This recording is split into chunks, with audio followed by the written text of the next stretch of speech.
Hello everyone, welcome back to this journey of learning and perspective. हमेशा की तरह I want to share a conversation. It's a conversation of Neeraj Arora sir. Neeraj Arora sir is a chartered accountant and he is a teacher. He teach lot of subjects to the CA students and have shared his learning, his experiences, particularly on the topic of finance, investments. इस video में financial freedom, early retirement, retirement corpus, इसके बारे में बात हुई. तो जो मुझे लगा एंड जो मैंने इस वीडियो को देख के सीखा, दैट इज कि फाइनेंशियल फ्रीडम हर किसी की लाइफ में अलग हो सकता है. लाइक किसी के लिए फाइनेंशियल फ्रीडम या अर्ली रिटायरमेंट का मतलब ट्रैवलिंग हो सकता है. किसी के लिए फाइनेंशियल फ्रीडम का मतलब to spend time with the family.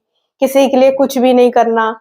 किसी के लिए वो काम करना जिसको पसंद है, वो काम करना जो हम करना चाहते हैं. तो उन्होंने बोला कि फर्स्ट ऑफ ऑल अगर हम फाइनेंशियल फ्रीडम के को देख रहे हैं, अगर हम चाहते हैं फाइनेंशियल फ्री होना या फिर अर्ली रिटायरमेंट लेना, तो हमें अपने गोल्स को, कि हम क्यों चाहते हैं फाइनेंशियल फ्री होना, हम अर्ली रिटायरमेंट क्यों चाहते हैं, रिटायरमेंट के बाद हम क्या करेंगे, उसको हमें प्रॉपरली अपने आप से क्वेश्चन पूछना पड़ेगा. Ask our self what is the meaning of financial freedom, क्योंकि वो हर किसी की लाइफ में अलग होता है. सेकेंड थिंग जो कि इम्पोर्टेंट है, आज के समय में सब लोग जो इग्नोर करते हैं, उन्होंने बोला कि 3 एस्पेक्ट्स, 3 पिलर्स जिसके बिना हम फाइनेंशियल फ्रीडम, अर्ली रिटायरमेंट के बारे में सोच ही नहीं सकते. That is knowledge, education, skill. Without knowledge, without education, without having skill, we can not think about financial freedom. अगर हमारे पास नॉलेज नहीं है, अगर हम स्किल डेवलप नहीं कर रहे हैं, अगर हमारे पास एजुकेशन नहीं है, हम एजुकेशन बस पेपर या थ्योरेटिकल एजुकेशन कर रहे हैं, तो हम फाइनेंशियल फ्रीडम के बारे में अचीव नहीं कर सकते. अगर हमारे पास नॉलेज है, कोई डिग्री है, कोई एजुकेशन है या स्किल है, उसके बाद हमें सीखना है कि हाउ टू मोनेटाइज. हम किस तरीके से अपनी एक्सपर्टीज को यूज कर सकते हैं, how to monetise them.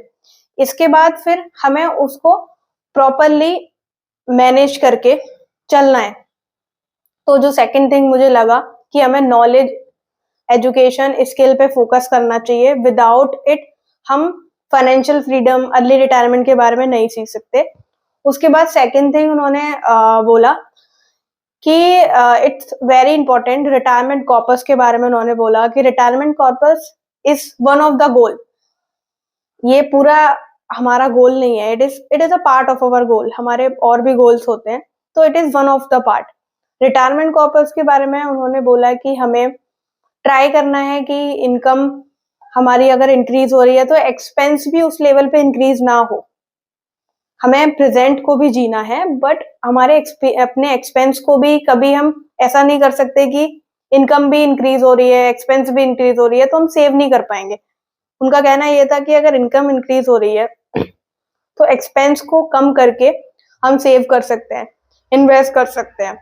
Retirement corpus के बारे में उन्होंने बोला कि जो भी हमारे गोल्स हैं, हमें फर्स्ट ऑफ ऑल वो गोल्स पेपर पे लिखने हैं, उनको डिफाइन करना है, एंड उन गोल्स में जो भी गोल्स हैं उसमें कितना अमाउंट इन्वॉल्व है, उसके अकॉर्डिंग हमें रिवर्स इंजीनियरिंग करके, इफ सपोज एग्जांपल अगर मेरा गोल है कि 2 साल में मुझे एक कार परचेस करनी है एंड अभी उसकी कॉस्ट 25 लाख है, इन फ्यूचर में वो कॉस्ट 2 साल में 30 लाख हो जाएगी, तो मुझे 30 लाख से कैलकुलेशन करनी है आज. उसी अकॉर्डिंग मुझे अपना जो मनी है इन्वेस्ट करना है अक्रॉस डिफरेंट एसेट क्लास. अगर हमें फाइनेंशियल प्लानर या फिर एक्सपर्ट की हेल्प लेनी पड़ रही है तो हमें लेनी चाहिए. अगर हमें बुखार होता है तो हम डॉक्टर के पास जाते हैं. तो it is same in this case कि अगर हमें फाइनेंशियल प्लानिंग करनी है तो अगर हम एक्सपर्ट की हेल्प लेते हैं तो उसमें कोई गलत नहीं है. तो थर्ड थिंग उन्होंने ये शेयर किया. एंड फोर्थ इज इन सबसे भी इम्पोर्टेंट है, सबसे फर्स्ट ऑफ ऑल हमें अपना रिस्क एश्योरेंस करना चाहिए.